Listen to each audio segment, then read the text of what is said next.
Hold on, we're recording. We're recording. Look at my hair today, Theo. Wow. So we were just saying the episode. I'm going to say it in the pre-roll like I always do, but it's called. Say it now. What do you say? How do you call the episode? It's episode 7, season 2. I don't Gilead. Gilead. Gil my lizard. Gilead. Get someone on the phone.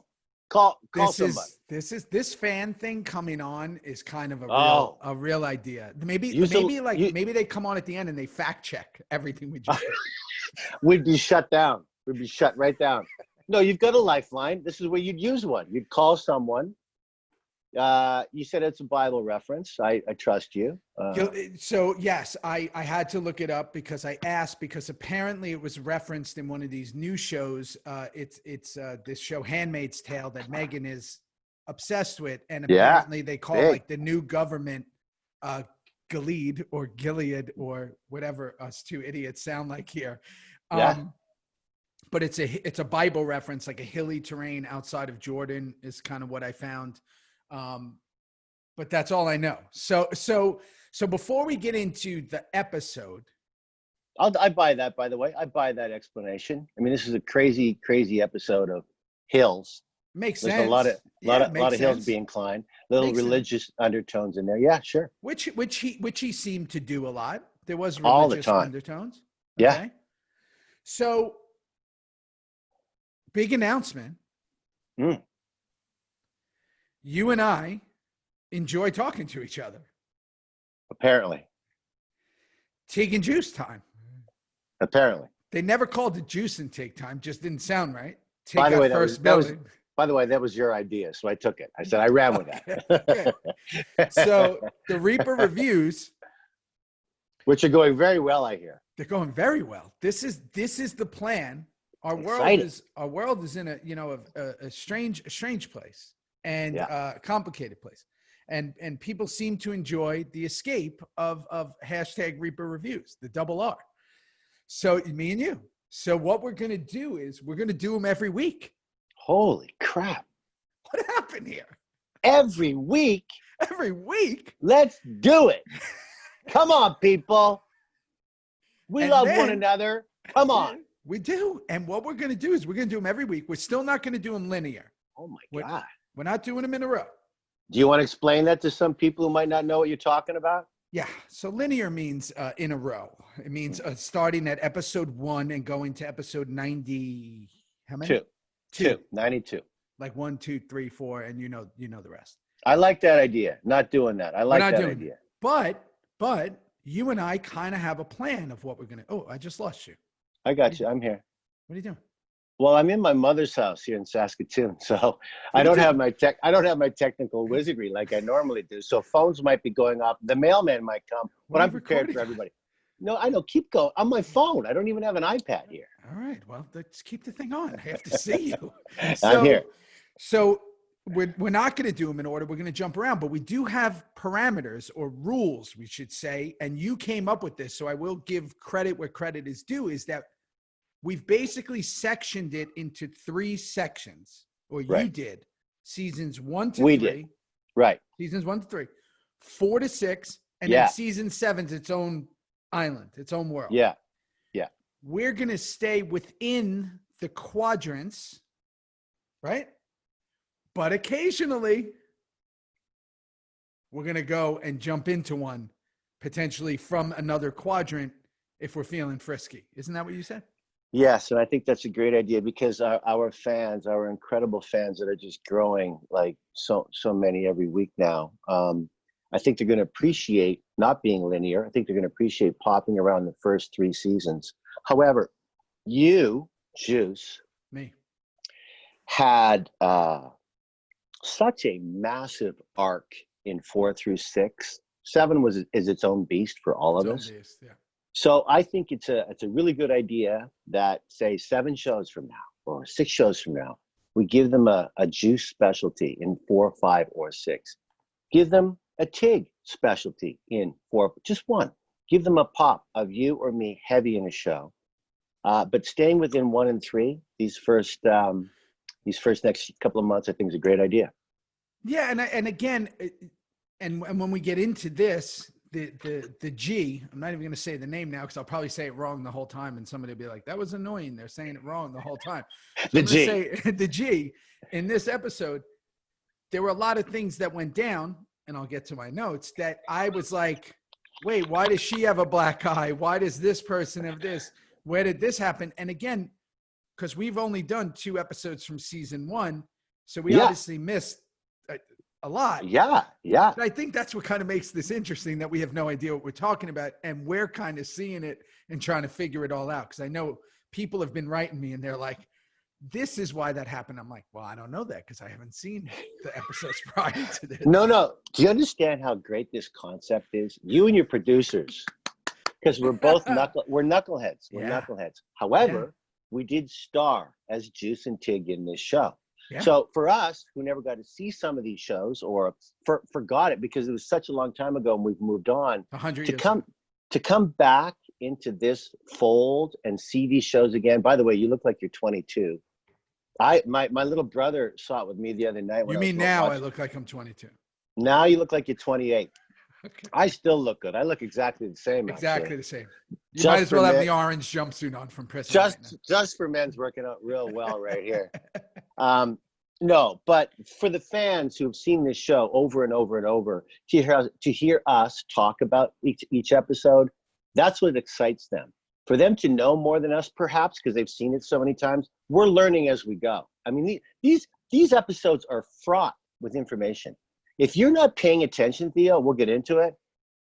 Holy shit, Sutter went all over the map all the time. Boom, boom, boom, boom.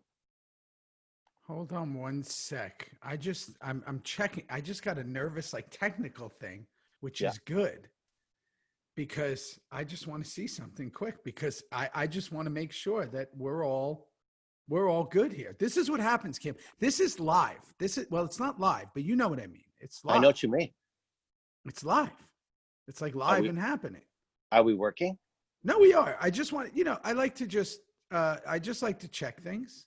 And what a complete waste of time this would be if we're not even being taped right now. No, we're definitely recording. I just want to make sure that they're seeing me and not just you.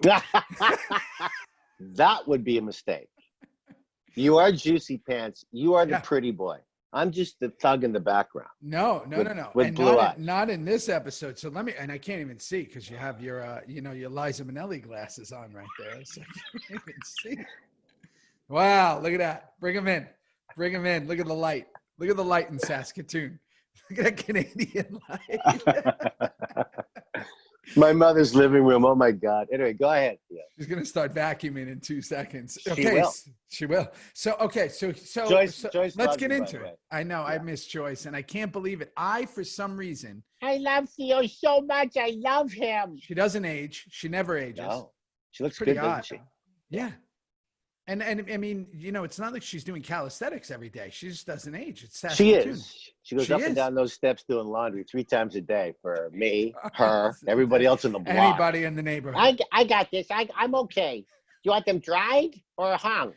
What's her main thing she cooks? What does she like to cook? Oh my God, I had dumplings and stew last night. Theo, I don't know about you, but this whole COVID thing, which is, we don't have time to really get into it, but I'm getting rather chubby. So we figured it out. I've been on lockdown. We've been on heavy duty lockdown for 4 months. I know. Meg was actually 4.5 months because when I was in LA 2 weeks before this, the kids were a little sick and she was with them. So she's on. I remember that.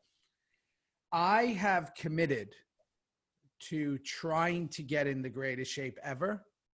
The problem is when it's all wrapped up at the end of the night, this when you have 2 little ones and you're mentally and physically exhausted by the time they go to bed. I just want to, put my ass on the couch and watch some TV. And that's when the popcorn comes out because I have a hard time not having popcorn. I watched Twister last night with Bill Paxton, who I just missed dearly. Did you ever work with him? Love Billy. Yeah, I love Billy. We met him in Texas. Such a great guy. Oh, he's so great in that movie. I've never seen the film, but again, it was I'm on this 90s roll. I watch Deep Impact and Twister. But yeah, I have to have popcorn. So point is, I understand. I'm about 3 to 4 pounds over what I normally am. Probably not the Saskatoon weight you're talking about. But No, you're the most in shape guy that I know. You and Fichtner. Fitchner's always in shape. Yeah, he's. I'm going to see him next. I got Armageddon on the docket. I'll be watching. Be watching him soon. Yeah, I'm in a 90s end of the world, type thing that I'm watching. So perfect. Par for the course, as they say. All right, so let's get into the big G here. They're probably mad already that we haven't spoken about it. They're trying to watch this episode and hear us. Here we go. I got my notes. So do I. Okay, so I'll give it a roar to start. Please. Or actually, please, why don't you say? Okay, I will. Go. This is what the first. In fact, I put it on the other night, 2 nights ago, and I stopped it 10 seconds in. I constantly get reminded of how hot it was. That show was so hot, and again, Theo, you and I know this. The toughest that is on the crew. Yeah. These people, our beautiful fans don't know this, but we used to call it doing the timber. Once a week, there'd be a crew member who would just timber down. Gatorade, water, just so hot. The set medic runs up. Oh my God. And this show was just so damn hot. I'll let you explain, but we were in a real prison in Los Angeles. That's the one that stands out. That's the one that it's so strange that when I actually think about being hot in general, now especially living in Texas, I think about that episode. And here's the one reason. Tell me if you remember this. There was black tarp on the roof of this prison. Black melting asphalt. And it melted on all our shoes. Because we had to wear those white slip-on prison shoes, and we were losing our shoes as we would walk because they would get stuck in the tar. And then your foot would go out with your sock, and then that would go in the tar, and then you'd be stuck, and you're trying to act and film, and you have no idea what's going on because your feet are sinking in the tar. And by the way, let's not take out of we had all these extras who were really, formerly incarcerated or incarcerated, so they're all on the roof with us. But they're having the time of their lives. Time of their life. That one guy doing pull-ups, he did 527 of them, take after take. But getting back to the shoes, if you look at the show, the G, episode 7, second season, the one we're talking about, if you look, there's a take where they went action, and Clay and Tig are walking to see if we can get some protection from our brothers. And we walk by, and one of my shoes comes right off, and I do a little bit of a misstep, and I just keep right on walking. Sock and tar, stick. Never broke stride, but it was melting on our feet.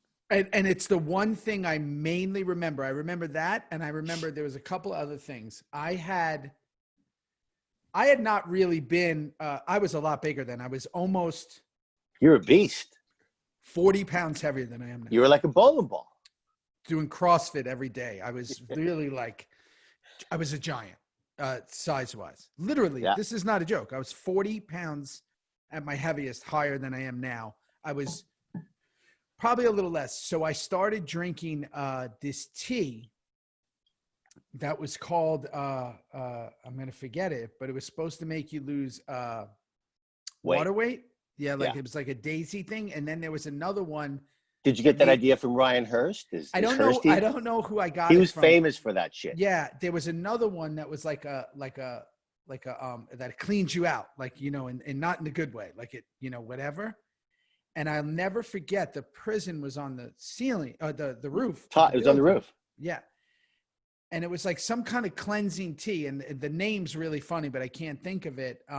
It was like Clean Your Pipes or something like that. And I was drinking it like crazy because I knew I had the shirtless scene, and right in the middle of a take, which has never happened to me, I was like, I gotta go. And I ran with my tar shoes on all the way down the steps because the porta potties, you couldn't use the bathrooms in the building. You might have got stabbed for real. I ran because it was a real prison. I ran all the way down, and I just was holding on like Dumb and Dumber, like Jeff Daniels. Yeah, I was holding on. And my tea was called Gordon Biersch. I mean, that's the only tea I was drinking back then. What a mess. So I always remember it being really hot, but when the episode starts, let's go to the start so we don't lose everybody right away. This is what it reminded me. There was a couple of really big surprises. Number one, I guess Lila just introduced. That was like, I didn't realize she was on the show that early. That was their meeting, baby. That was their meeting. I mean, Opie's going through all kinds of like regret. He's lost. And Kurt Sutter, boom.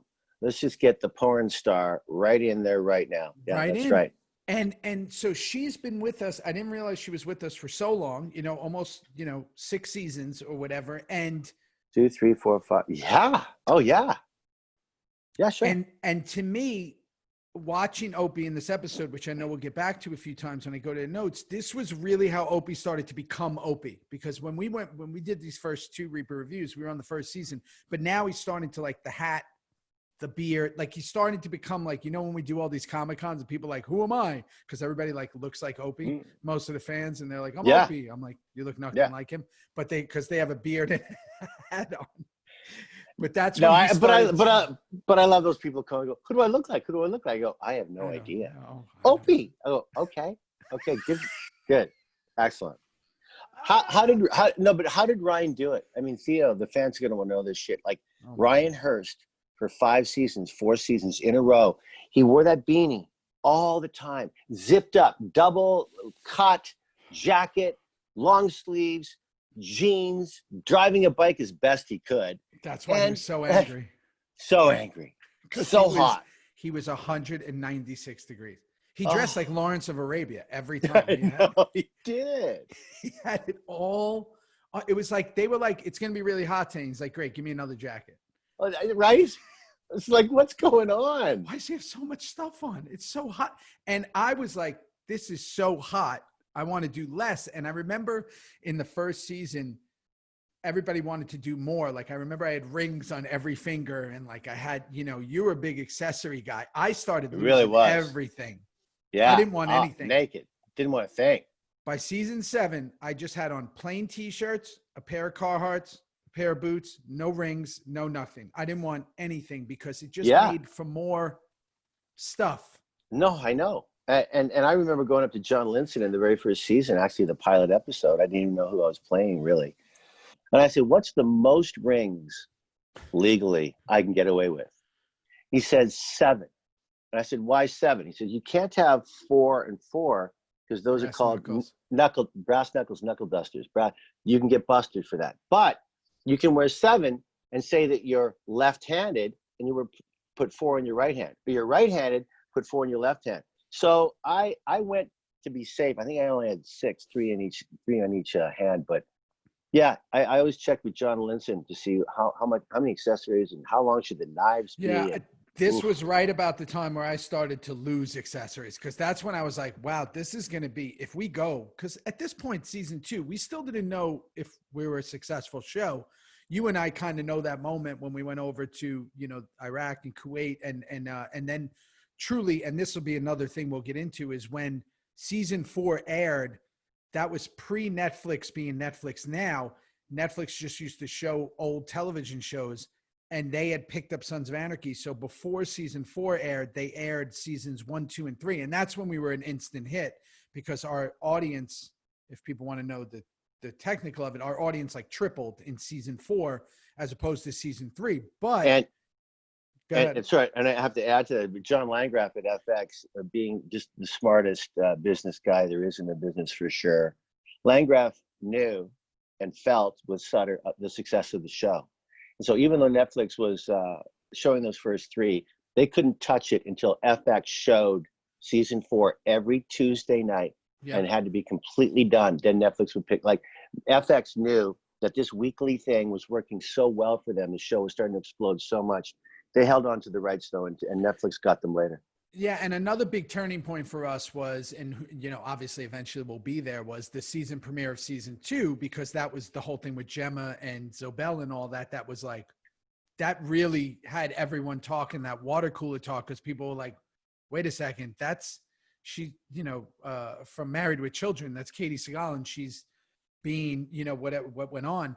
So into this episode, the first thing that reminded me, I couldn't even remember why we were in prison, but the preview showed me that we were set up by Zobel and Weston and all those guys. To me, the prison posturing is so hysterical. This is kind of when it all started. And when I say it all, you know what I'm talking about. This is when it all started. Cock of the walk, baby. Whew. We were in a wagon train, the 6 of us, in the cock of the walk, and who could look better in orange. Oh, this is when it all started. Who stands by who? And let me tell you something, people listening.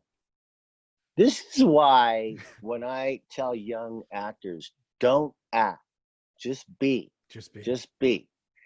We couldn't touch a wall. We had one picnic table. How many times can you put your foot up on the table? Like, do as little as you can, but that was on top of a prison, super hot, bunch of real prisoners around you. And didn't Gwyneth direct this? I think so, yeah. Phenomenal female director, phenomenal. She did my best episodes ever. Oh, she was so good. But yeah, cock of the walk. And we had nowhere to go, nowhere to hide.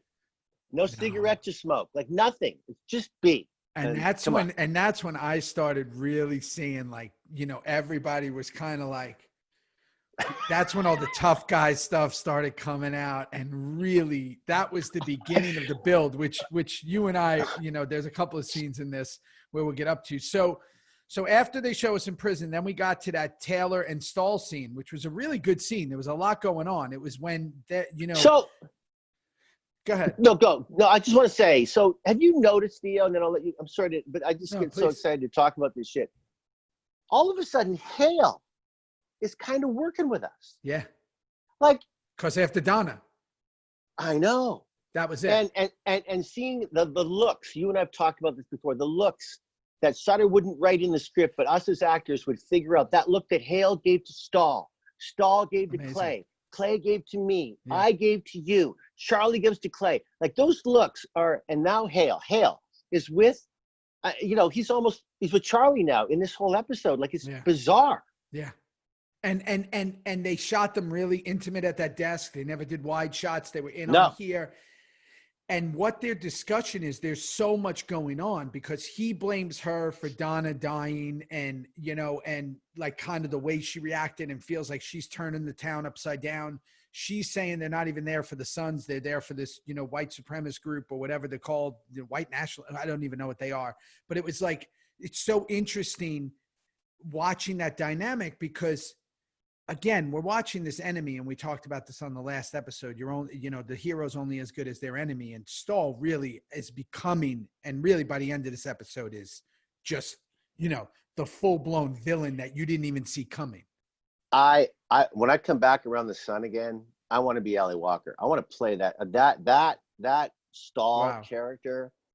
And she talked about this ad nauseum when this was all over. It was one of the great acting experiences for her ever. I mean, it was just so rich and full and dark. Oh, and just like we started to see the birth of Tig in these previous episodes that you and I had looked at in season 1, this episode takes that Stahl character and makes her the ultimate villain. Like, there's things that go on.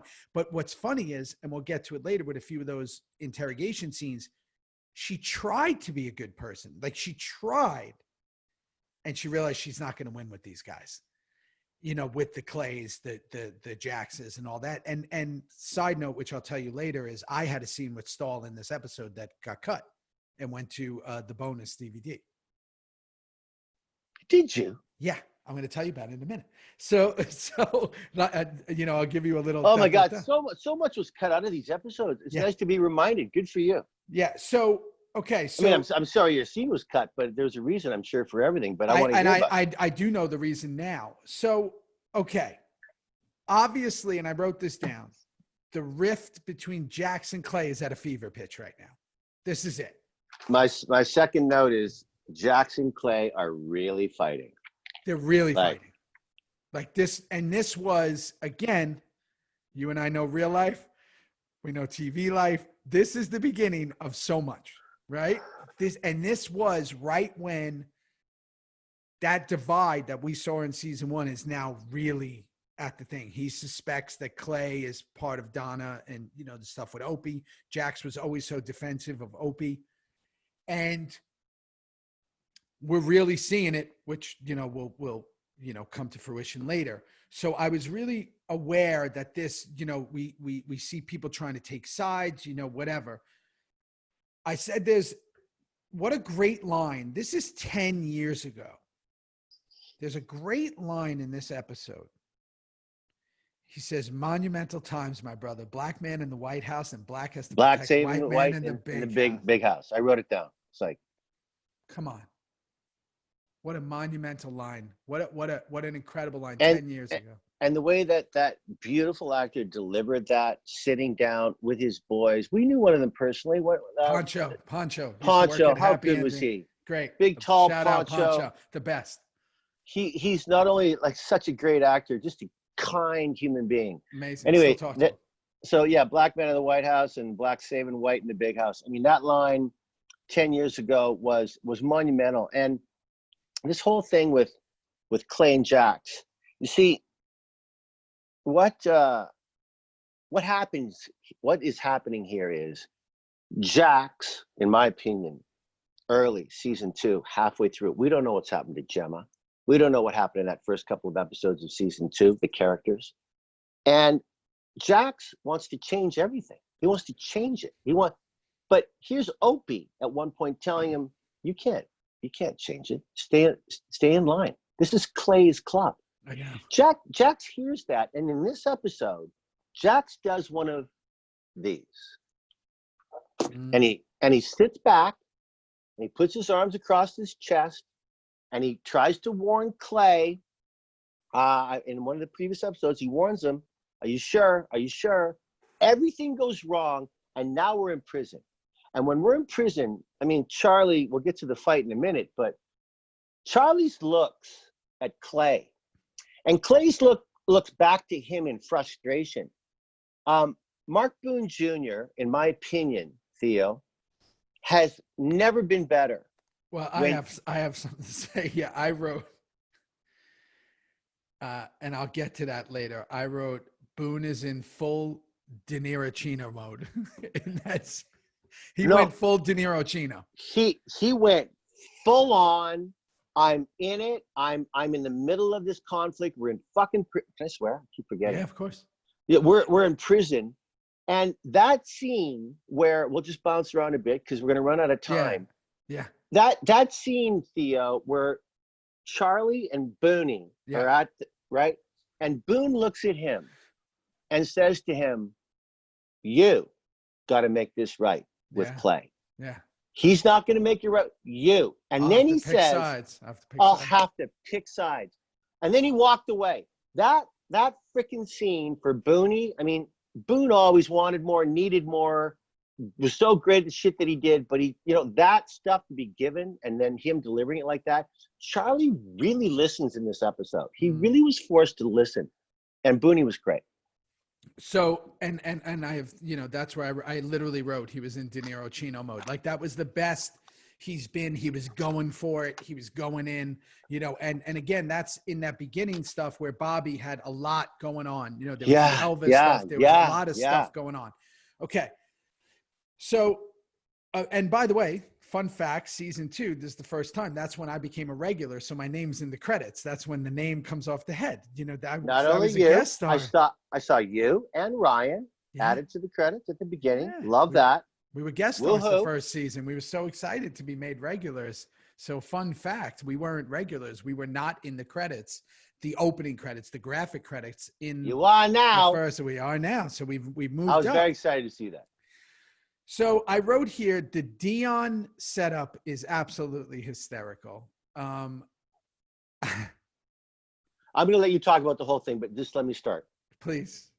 Again, peeps, we all love you that are listening and watching. I want you to go back and look at Tig Traeger when Juice is doing his sit-ups and we come over, and we start talking to him. I call him beautiful, and he is beautiful. I want you to watch my acting in that scene. Do you know why? I am circling like a cheetah. I don't, because I'm laughing so hard at him. He's making ad libs up that are on Saturday Night Live. Like, they're so fucking funny. Yeah. And we don't want to stop the camera. It's hot. It's Gwyneth. And so if you watch me, a lot of it's on my back because I can't contain myself. Do you remember that day, Theo? I do. How funny were you? So much of it is not in there, and now So it's much. so funny. If I knew what I knew now and who I am now and the way I act now, like it's so different, you know, compared to then. Like then I was just hanging on for dear life and literally just wanted to get every. And I say that like I'm so free now in the way I That's act. so great, Theo. I love you. But I was hanging on for dear life then. I just wanted to be good. I wanted, you know, again, I just made a regular, you know, before it. I just wanted to do well, and he was giving me more stuff.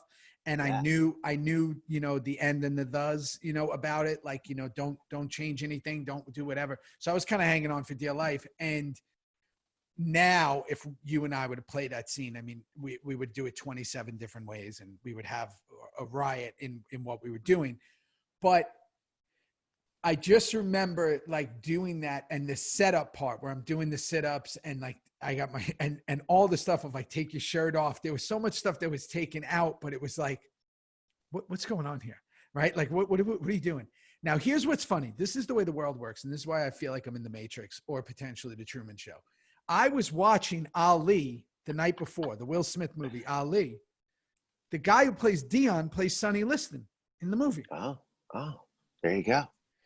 Didn't put two and two together until this comes on. They go, wait a second, I just watched him last night in Ali. Amazing. So he has that great scene, the juice bait, the whole setup is absolutely hysterical. The punch, when I say, I think you broke my rib, and you go, I know.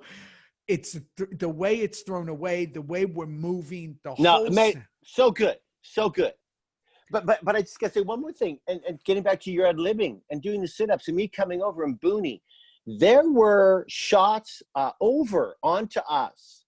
It was a different scene, but it was onto us, and they said, just talk, just do your thing. We're on. We had a whole movie going on. Whole movie. And Booney, you and I, in my humble opinion, should have had our own show just from that. The Three Stooges. It was.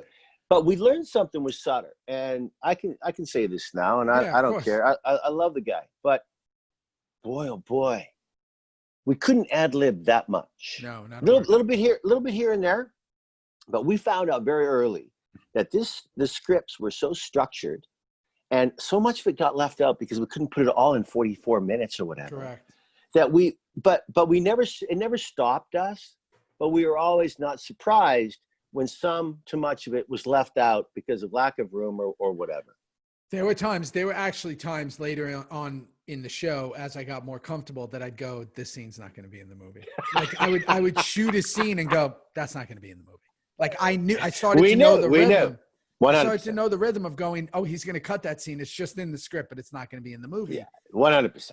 And again, like you said, I mean, the last few films I've done, you know, we're at this point and you've been there, you know, for a long time where you get, you know, you're comfortable with a director and you start having fun, right? And you start trying different things and you start whatever. We definitely did not have that. That was not the thing. And, you know, Kurt's words were Kurt's words. And I appreciate that because they were fantastic. We've just mentioned a few of those lines.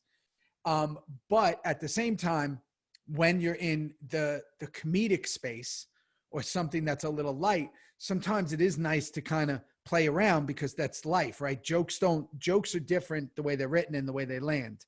They're different. And you have to kind of have some fun. So that thing was hysterical. Now, here's something that happened right after it that I was very intrigued by. Megan pointed this out. We mentioned when Opie goes to Trammell, I had to remember his name in the show. Venus. Okay, wait a second. It's not the Venus we're thinking of. But it is. It is. It is. So season 2, episode 7, Venus is mentioned. It's not the Venus we know, but obviously that is the seed for the Venus character. Just tell me what you think. I know the story. Oh my God, go. I don't. All right. I forgot. Like you. There's so much. The show's so full. I forgot. I'm watching. I hear Opie, the he, she, Venus. I press pause. And I'm thinking, wait a minute. I don't meet Venus till season 5. Wait a minute. What's going on? And then it dawns on me. If you look at this episode that we're talking about, far away, he, she, nice long hair, beautiful girl, beautiful, and getting in, don't really see her, right? Cut to Walton Goggins. Walton Goggins said to Kurt, and we'll talk about this when we do the episode. There's a few to talk about with Walton, but when Walton said, "I want to be on your show, but it's got to be something. It's got to be something." And Sutter thought about it and went, "How about Venus? We didn't really see. We didn't. How about Venus?" That's where it all began. I have a question. Is that? Yeah. Because I was blown away. I paused it just like you. Literally was like, "Wait a second." And Megan was like, "That." He just said Venus, and I'm like, he couldn't have said Venus. It's too early. And then I thought, are we not going to see Venus? And then he used that from a reference. Okay. Question. Was Venus mentioned ever again after this until? I don't know. I don't That's know why either. we're doing these shows. I know. Juice. I know. I don't know. I don't know. I have to discover it with you. I don't know. That I don't pause much. That made me hit the pause, rewind, and go, no. God, you and I are the same wavelength. I go, no, there's no way that they just said that. And again, the whole thing was very like throwaway, like this is what we're doing, we're planting the cocaine. That's why Sutter does this so well in some of these scenes where it happens so fast, so quick. What he then will do in another scene, in a scene coming up, he will replay for the audience different characters talking about something that just happened. And it lets the audience, in my opinion, oh, okay, that's what happened. That's what was said, because Kurt doesn't wait for anybody. The beginning of season 2, we all thought it was going to go this way. He went completely opposite. Really? No wonder Gemma won what'd she win? She won, Katie, Globe. A Golden Globe. No wonder. Anyway, go ahead. Season she won? Season 2. Yeah. Oh, yeah, that makes sense. Makes sense. So, okay. So the Venus stuff, totally put me on my heels. And then we go into Juice is coming back from, well, let's not come back yet. Let's go to the Dion scene. Yeah. In the infirmary. How much fun was that for you? We got to take a big break, the rest of us boys. I couldn't wait to see. I remember the day. Because it was me and because I was kind of still technically the new guy on the block in a way, they gave me about 1 or 2 takes to do it. I did not have a lot of time. A take being action to cut. Usually you get like 6. I had about 1 or 2. And yeah, you were one of the best with lines. You and Charlie. You guys were the best with lines. You could learn them like that. Yeah, and basically we didn't really even get a chance to rehearse. It was like, we're going to do this. And basically we want it to work, but if it doesn't, it was one of those things where you're like, man, if I don't get this right, it's not going to be in the show. So there was this added pressure. The actor that played Dion was very into it. Was he? I bet he was. He was, which I appreciate more than anything, especially because I'm the same way. And it made for such an awkward situation that, again, I'm so much bigger. I'm walking around in this hospital gown. I have my drawers on underneath. I'm carrying these condoms. I'm literally coming under and just trying to, it's a cat and mouse thing. It's Tom and Jerry. I'm just trying to get away, right? I'm just trying to move. And he's following me. But we also have to stay in the parameters of the cameras. So when he started massaging me. So good. So good. Because there was a moment we did this take where I kind of eased into it. I was like, I am kind of stressed. And in my mind, I'm thinking, hey, you know what? Maybe this isn't so bad. I'm getting a massage. Maybe this isn't so bad. And it's free. And it's free. And I was paid for it. I was very tense. So we did do a take that actually went longer where he was like massaging me. And I was like, And I said, again, we go into these ad libs, the improv stuff. And I said to him, I was like, oh yeah. I was like, just a little, like right on the shoulder. There, left side. And they the took blade. it out. And that's when he kind of comes and reaches down, and I jump up, and and then I'm like, oh, hold on, let's go to the bathroom. That scene, to me, there was a couple of there's definitive Juice scenes in the beginning, before he went dark, before he went nuts. Yeah. The definitive Juice scenes were that, the diaper, the crank that we spoke about, and the which one day we'll get to, the finger in the plugging the bullet holes of the Irish guy, sticking him in his butt.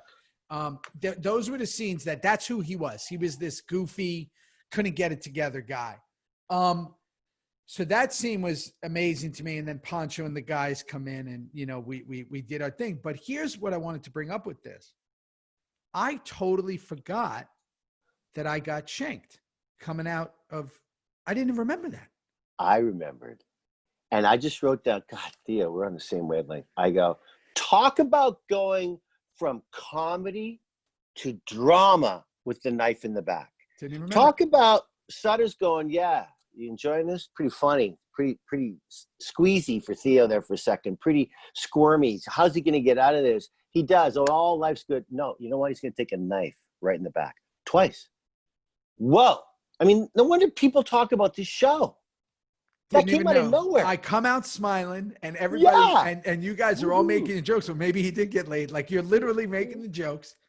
I come out, and you're thinking, I don't know who said it, but they're like, well, it looks like he had fun or whatever. And I come out, and I'm all proud because I had done something good for the club. I'm, the newest member. At the point, I'm trying to do. I want you guys to be proud of me. Again, this is Juice's biggest downfall, and he gets shanked. And it's funny because if you really thought about it, there's a moment, and I always think about this, that Kurt, maybe he's up a little late, maybe he had a little too much coffee, maybe he could have killed me in that scene. Maybe he could have just killed the character, raised the stakes of prison. Maybe if he wanted to. It's like that fast. That's how quick, like, something can happen on that show. But what I remember was when that happened, super hot, we had to get it. That sends me back in the infirmary. So let me just get to this stall scene quick. Please, yeah. I filmed the stall scene when I'm in the infirmary, half dead. This is the scene that never aired. I believe it's on a bonus DVD. If nobody even knows what DVD it should be. If it it's is. not. I think it is. And she is trying to convince me to flip on the club because I just got shanked. I'm the newest member. They don't care about you. Look, they just sent you and hung you out to dry, juice bait, whatever they would do. They don't care. You're expendable. You should just talk. That's how early it started in Kurt's head of the whole thing with Juice. And I said, not a chance. That's when Juice was still on. The club is my only family, blah, blah, blah. So I had this big scene with her. We were your only family. And I had this big scene with her in that hospital room. And I remember we had like 2 takes. Just had to get it done. I know the reason they left it out. The reason they left it out is because she had 2 other interrogation scenes 100%. with two bigger characters, which were Clay and Jax, that you start watering down interrogations if you do 100%. Too many of them. Yeah. So that's my stall scene with that. So again, and then after that, we're flashing back to Charming. So talk about the Gemma stuff. I will. I will. You really see now why Gemma, Katie Seagal, not only got recognized but won an award. We don't do this for awards, but how nice is that when you get one, I suppose. And what a character arc she had on this show this season. It's the second season. She always did, but this season in particular. That girl, I mean, this is her big season, right? Talking to Elliot to try and get bail for the boys. See, Sutter, again, reminds me, he brought characters back. He didn't always just get rid of them. Sometimes he did, but then he brought them back. And Gemma, her whole arc through this show, and we'll save the ending bit for the end with her and Tara looking at us when the van comes in. We'll save that. But that scene that she has with the daughter of Elliot in the church. What happened to her?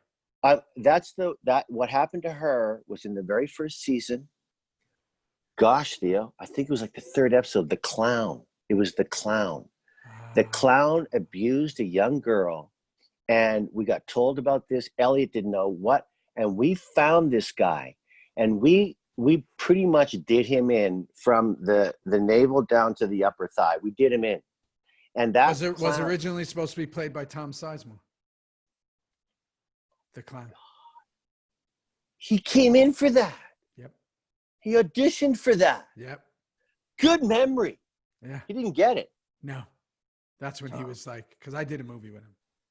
I did more than one with him. Yeah. Oh, Tom Sizemore. Yeah. There's a name I haven't heard in a while. Yeah. But that just made me think of the clown. Go ahead. So that little girl, and if we remember right, where we are now in this incredible show, episode 7, G, Gemma she's feeling so guilty about Chibs. She's feeling so guilty about the club. She's feeling so guilty that what happened to her in that first episode of season 2 is coming back to haunt the club, that Gemma is completely breaking down. And as we get to talk about her more in the next coming up, it's tragic for her. So this little girl in that scene in the church, amazing. for her to say to Katie, thank you. I teared up. I mean, here's Gemma holding Jax's baby, and she's being thanked. And she needed it at that point more. Her Elliot's turned her down for money, for getting the boys out. She's at a complete loss. And that little girl, beautiful scene in the church. Yeah, and it showed her humanity. Oh yeah. Which again, when you start to create characters with bad intentions, there's always humanity, even in the worst characters. You and I have played some of the worst characters on screen. Yeah. Whenever you show humanity of a character that does really insidious and nefarious things, it really does bring an audience to a great place, because you start to, like you said, you start to get confused on how you feel about someone. And that's how bad guys and bad characters, bad girls, bad guys become favorites, and they almost forget all the bad stuff they did. And in that moment, here she was, this grandma who was just protecting this girl, and this little girl has more intelligence and reason and all that. And I just thought that was, you start to see why Katie was recognized and all that. Amazing. Again, this is one of the things I realized at that moment. I don't know what it was about that scene, but I had a moment there, and I had to write it down. I said, there's so many things you would never be able to do or say nowadays that were done on this show. It's 10 years ago, and it just shows how fast the world has changed. Like, no social media, no, just a different time. Yeah. It's so different. Like, it's crazy that it's only 10 years ago. You know what I mean? Yeah. If you think of 10 years, it's not a tremendous amount of time. It's not a little amount of time. But to see, and I we're going to stick within the episode, but to see our world that we live in now is so different. Yep. That I had a moment there where I just went, wow. And when I say our world, I mean, I don't just mean our existence world of, what we're all existing in. I mean, like, for us with acting and like the way TV shows are made and movies are made, like everything was so different. And we took time and we listened and we wrote things that were like, and not everything had to be like, for the, I think the attention span of the average human is 7 seconds, down from 12 seconds a few years back. It's like, we don't have to try to constantly get your attention. Like, you're in. That is so true. But also, do you know that if you're probably realizing this, like I am, there's no music in this show. We have the first song, the last song, which are epic, unbelievable, epic, and they mean so much.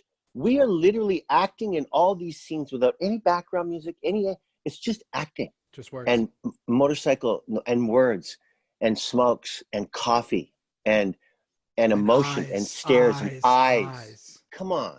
I mean, and again, Come maybe on. because we're all so disconnected from conversation nowadays, like I was watching it and I had that moment, and it was in that church scene that I was like, wow, she's just listening to her. And the father was standing in the back. Did he hear it? Did Elliot hear the talk? And he sees his daughters all happy, and Gemma's got these great looks on her face. So it was Amazing. really, it made me nostalgic. And again, what really tripped me up was, it's only 10 years ago. So, okay. So coming up after that, I did not see this coming. And again, I love getting surprised. Like I've never seen the show. I did not see Trammell getting shot in the car by the Venus character. I was like, whoa, he just got shot. Forgot all about it. In broad daylight. Forgot all about it. Boom. That didn't go very well. See, just when you think it's all going to go well and easy, Sutter does that. Doesn't go It well. just doesn't go well. Venus, gun, boom, on the ground. And can we talk about Opie for a second? Yeah. Like, what is going on? In other words, if you go back to the episode that we did last with the in season 1, where the unsuspected sad taking down of Donna, that show started. You brought this up. We're all hugging the people we love, or we're someone in bed. Opie had his arms around his children. Donna was on the other side. Nothing could be better in the world. Now he can't even be a father.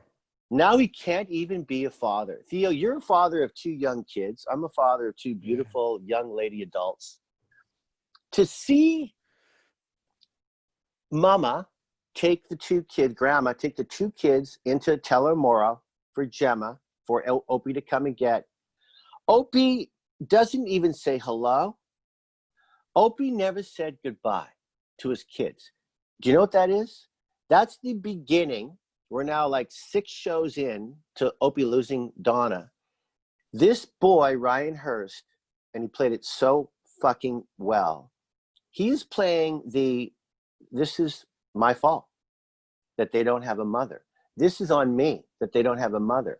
He can't even look really at his children because he's so lost. And you said something brilliant earlier about how this is now the birth of Opie in a way, 100%. because Opie was always the friend in the background. You know, he's with Jax, they're best buddies. He shouldn't really be in the club, but we're glad he is. Yeah, he's like the voice of reason with He's Jax. the voice of reason, absolutely. And now he's got guns. He's trying to protect a porn star. He's going to shoot people. He went up right up to completely that. disconnected from completely disconnected from the world. And it's just like, I just need to help Clay. I need to get the club. I need to get this. He's poured himself into his work. Like somebody who goes through a traumatic thing, and instead of addressing the pain, they pour themselves into whatever it is they're doing. And that's the brilliance of Sutter's writing, because he literally took him and said, Opie went through this tragic thing. So either he's going to do 2 things. He's either going to scorch the earth, he's going to completely break down, or he's going to dive into something. And what he dove into was the club. Yeah. Amazing. So again, I did not see that coming. We have the Opie thing. That was like, whatever. There's a line that right after that, it's Lila, not Layla, right? It's Lila. Lila, yeah. Lila says, when she's at the door, by the way, great scene with Maggie, Katie, and her when she goes to pick up the kids. Unbelievable. Unbelievable. No. Unbelievable. Unbelievable. You start to, and why does Tara have a shiner? What happened there? Do you remember? So I think because he references in this episode, and again, my fact checkers will hit us up right after this, and I'll have them do it to you. Tell us, Please fact checkers. Please send. I think, and again, this is my guess, just because I've gotten a lot of emails about the homeless woman that I was guessing. She got smacked. I think it was by Cohen. Remember, because we've yeah, but that was kind of seen like that was like halfway through season 1. I have a feeling. Remember, when Cohen did he get killed? 7th episode, season 1. Oh, okay. So it's not him. Who hit him? I think it was one of the porn stars. I think she got in a scrap with a porn star. people out there in the SOA world, we'll know this answer next time we talk to you. But nonetheless, this is the fun thing about not knowing anything. There's Katie and Maggie, Gemma and Tara opening the door to Lila, who's just going to help out. And Tara looked at her like, "Are you fucking crazy?" Best line in the show. She says, "Some hottie your boyfriend jerks off to." Yeah, and then Tara has to turn around and feel her own demons without any lines. God, happened all the time. And just watching everybody get all protective, and that's when this was a show, and we all know this, right? Tara and Gemma were as tough, if not tougher.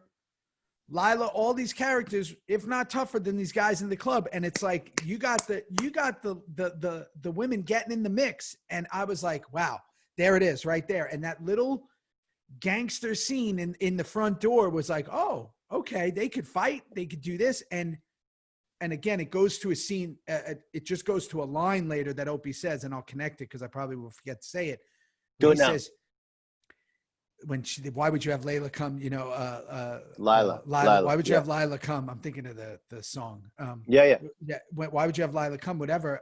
Tara's character says, and he goes, she's just trying to get by like everybody else in the world. Don't judge her. She's trying to get by. Great. I teared up. Beautiful. What a line. She's trying to get by. Like basically saying, I'm trying to get by. You're trying to get by. She's trying to get by. Don't judge her. I love amazing that line because it's so true and it's just a great line. So, okay. So, the cut scene was right before. Okay. Stahl and Clay, sit down. Yeah. Okay. Look, this is without a doubt, again, part of Sutter's genius of allowing the audience to grab a refreshment, to eat their popcorn, to never turn the TV on pause, but just here we go. Clay sits down with Stahl, and what happens in that scene is an incredible, what just happened? Stahl feeds Clay with stuff that happened in the previous episode, stuff that happened, it's a real nice catch me up. And here you have the lion, the old lion in Ron Perlman, just sitting there, saying nothing. No. Giddy, almost giddy, like I got you. You can talk as long as you want. You're getting nothing from me. So that's that interrogation scene, right? That thing was just so okay. And then what happens? Don't forget the important line there. Go. She hits him with the stuff that Hale told her. Yeah. About Donna, and you see him completely come off his axis where like you don't see that, and now all of a sudden this old lion perks up and it's like, and you see it and she sees it and it's like chess move, right? Yeah. And now all that starts going because he thinks Jax is talking. Right. Everything starts changing, and there's the manipulative, there's the puppeteering that goes on, right? That we know with different things, with these interrogations that could happen not just on screen, but in real life, where it's like somebody said something you don't know, and then it's all hearsay, right? And he gets caught in deer in headlights, and it starts to make him spin. So I thought that scene was a really great scene because Ron was doing Ron, he was claying up right there, being that, claying up, right? Like, can you hear me now? Doing the clay stuff, and then all of a sudden he got, and it shows the brilliance of Perlman because it was like, no doubt. He has to stop and do that. And that was great, right? So when she dropped to kill Donna on him, that line sets everything up, right? And then we go into the fight. Oh, boy. The big fight. I got the big fight. So, look, we can't share it all. We can't. That we just can't. Because the love that we have for each other, as all the characters on that show, it runs really deep. Yeah. Really deep. But I do want to say this. That and remember, people, we were shooting like 5 at night till 5 in the morning. We started in days, then we got to be in nights, and this is really late, early in the morning. And it was time for the big Jax Clay fight.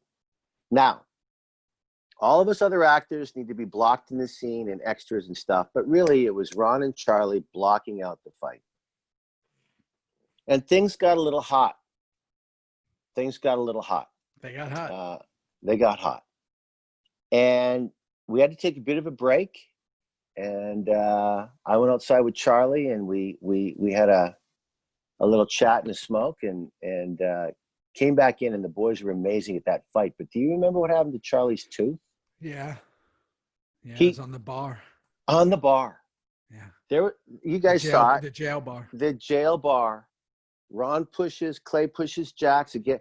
And again, if you people don't know this, our beautiful fans out there, we have stunt doubles, but Ron and Charlie did 90% of that whole fight. But we all did. I mean, that was a big thing. And we all did. That's exactly right. But Charlie threw himself into that bar, and he cracked a tooth bad. I mean, when Booney goes, no, let them. They need this. What a brawl. Hey, Theo? What a brawl. I think he might have been saying that in real life. I don't even know I if that was think, a written I think line. he was. I think he was. Because again, wow. Yeah, I think this is a moment where I'll say this a lot in the 92 of these we do. If we're not, who knows where the world will be. But here's what's interesting. This show was all consuming. It was all consuming. Especially at this point. It consumed your life. Unlike anything I've ever been on before it, unlike anything I'd been on after it. It consumed your life because it got so big so fast.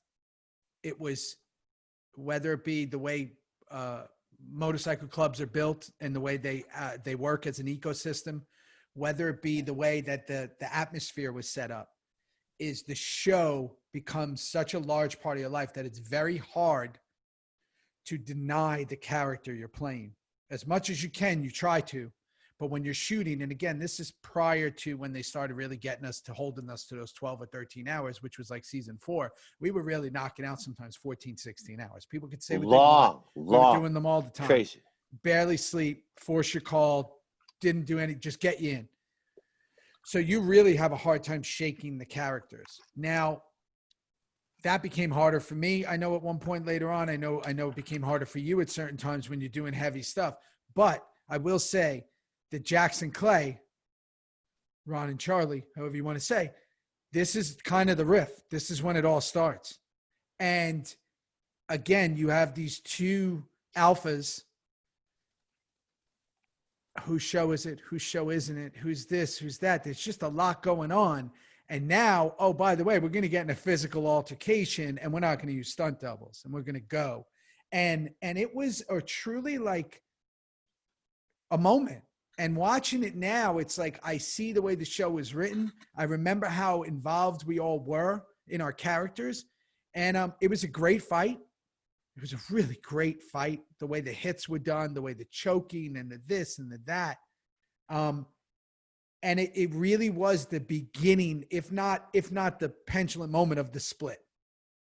All the way till the end of all our characters. That was it. It was over. I can't wait to kind of go down the road of these episodes to know if they ever came back together. I don't know if they did. Maybe if there was a moment that they did. Again, fact check me later. I don't know, but I know that right then and there, that was the beginning. So she says, after that, there's a line that comes up, which is really almost tied to this whole world that was created. Elliot says to Gemma, everything caves under the weight of greed. Nothing stays simple. What a great line. Everything caves under the weight of greed. Yeah. Nothing stays simple. Yeah. That could be the title of everything in this world. Certainly today. Certainly today. And yesterday. And probably tomorrow. So I thought that was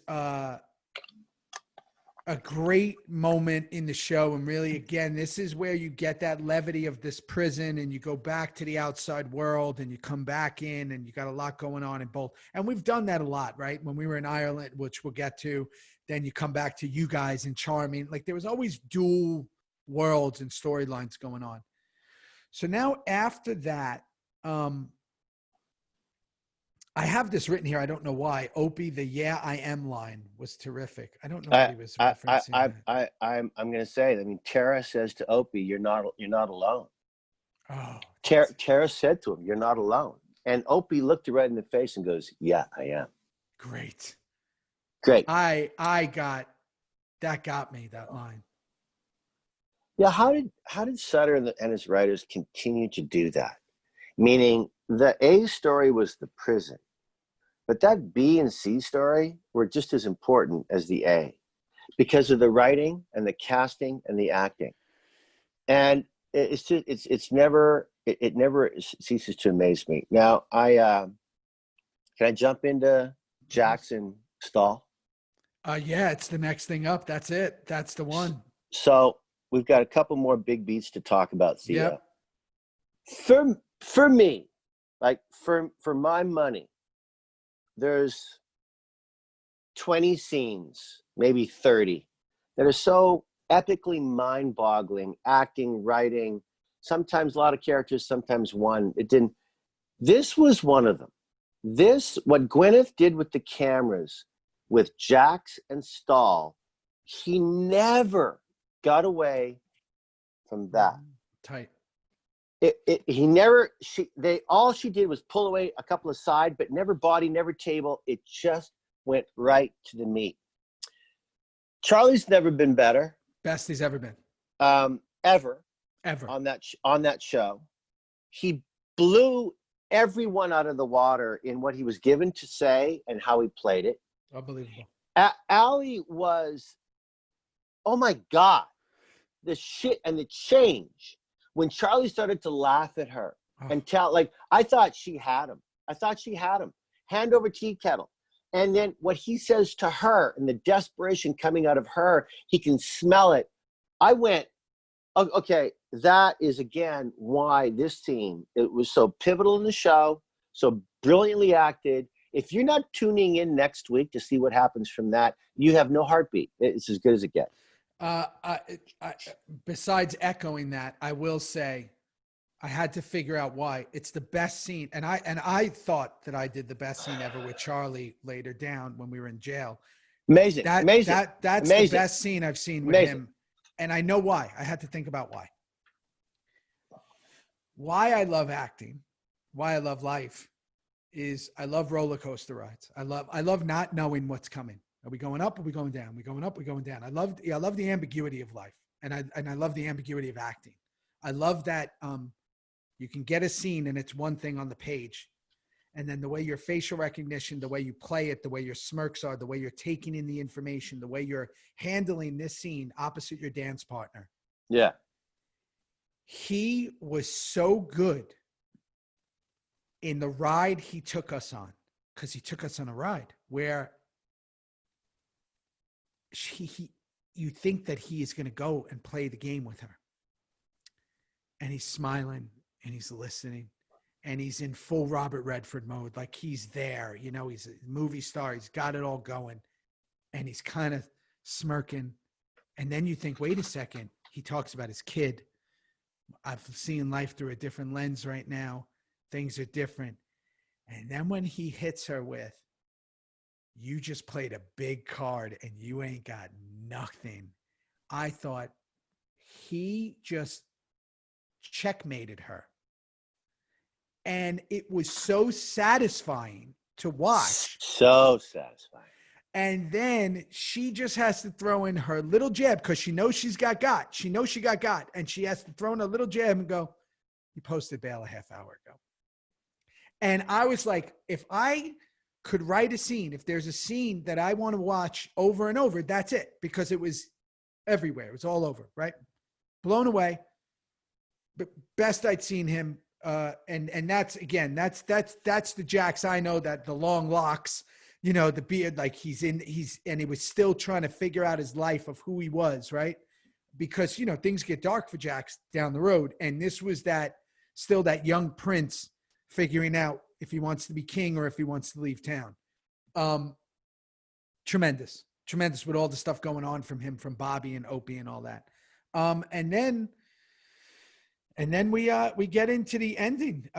the split has begun. You just referenced it. So talk about when the van pulls up. I will. I hope people noticed, again, these little subtleties that you and I are reawakening with in this show, Theo.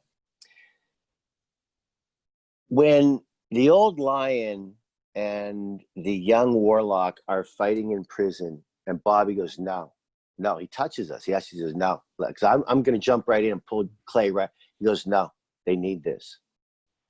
That van pulls up. We all get out. Not one word is spoken. Perlman, Coates, Rossi, we all get out. And all of a sudden, Jax beelines a different way. To the garage. To the Telemundo garage. Gemma grabs Tara. Because Gemma knew Jax needed to go there. Clay needed to go there. She's worried as all shit. But I loved how Sutter, like with Bobby holding us back, Gemma held back Tara. And it's so sad. Oh. This club is just in disarray. And what's going to happen now? And again, the brilliance, I'll say that a lot, is we have outside enemies. So many. Now we have so many. The white supremacist dudes. Zopal. We always have the Mayans. We always have the 1-9ers. We always have all these outside enemies. But yet the greatest enemies are within. Yeah.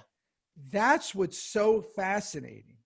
Where you see a lot of people, always the fans are like, if they just got their shit together, if they just got along, why didn't he tell person about this? Why did they do that? But the inner fighting between them, between everybody, Opie not knowing about Tig and Clay and Jax and all this stuff going on throughout is what makes it so interesting, because if they just got their shit together, they could probably do pretty well as a unit. But they couldn't do it. And that ending scene was really just watching Gemma and Tara in the middle of the Telemundo. It's probably a 4 a.m. shoot, sitting there, pitch black. We just wanted to go in. And it was a great way to end the episode. Again, the music's absolutely tremendous. It's out of this world, the music. Oh, my God. I can't wait. Listen, we're rocking and rolling now. We're staying within the first 3 seasons. I just love it. There's a lot. These Reaper reviews, I don't know about you, son, but they're so fun for me. It's so fun. They're so fun. It's like Discovery. I feel like I'm an archaeologist. This ain't a show that we just wrapped up last week, kids. It's 10 years This is 10 years ago. So for us to relive, and how good do we look? I mean, look at my hair. I mean, a lot of hair. Hell, I still Did you have extensions? You didn't have extensions. I did every show. No. Before you go, only in Battlefield Earth. What's that high school shirt you have on there? Oh yeah. So I'm in Saskatoon visiting my beautiful mother, Nutana Collegiate. That's where I went to school. There's my big fat COVID belly, but I don't care. I'll be working again Wesley soon. Snipes, New Jack City. No. Yeah, New Jack City. Wesley, Nino Brown. That's what I'm doing. All right. I love you. And I love you more. Please give the family love. My family loves you, and here's to the whole world continuing to get better. Come on. We're here. We're here to just to spread some joy with our non-knowledge of Reaper reviews. Please send me some of these questions that people go, what is Coach talking about? I'm going to tell them right now, all your questions sent to both of us. Okay? All right. Love you, buddy. I'll see you next week. All right. Can't wait. Bye.